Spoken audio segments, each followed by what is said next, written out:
Daily. Taste the Daily.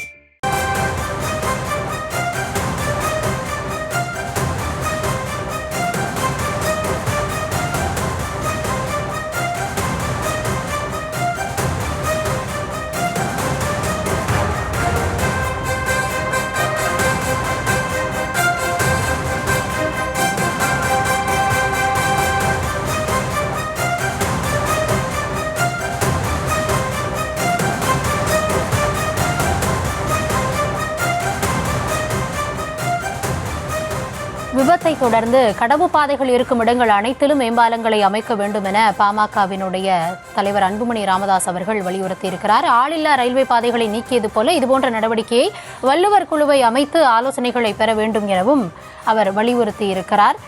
கூடுதல் விவரங்களோடு இணைகிறார் எம்முடைய செய்தியாளர் ராஜேஷ். அவர் தரப்பில் கூறப்பட்டிருப்பது என்ன? கடலூர் மாவட்டத்தில் 2 பள்ளி குழந்தைகள் உயிரிழந்திருக்கக்கூடிய சம்பவம் மாநிலம் முழுவதும் பெரும் சோகத்தை ஏற்படுத்தியிருக்கக்கூடிய நிலையில பாமக தலைவர் அன்புமணி ராமதாஸ் மத்திய ரயில்வே துறை அமைச்சருக்கு சில வலியுறுத்தல்களை தெரிவித்திருக்கின்றார்.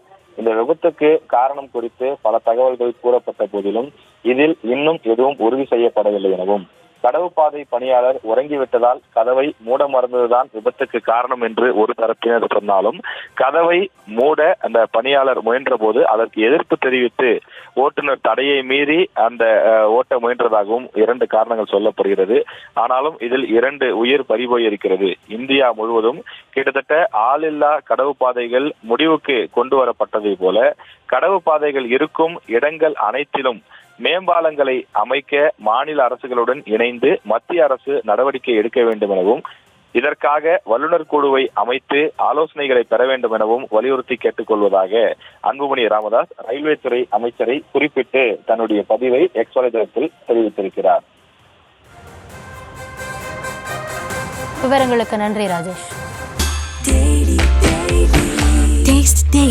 Taste the Daily.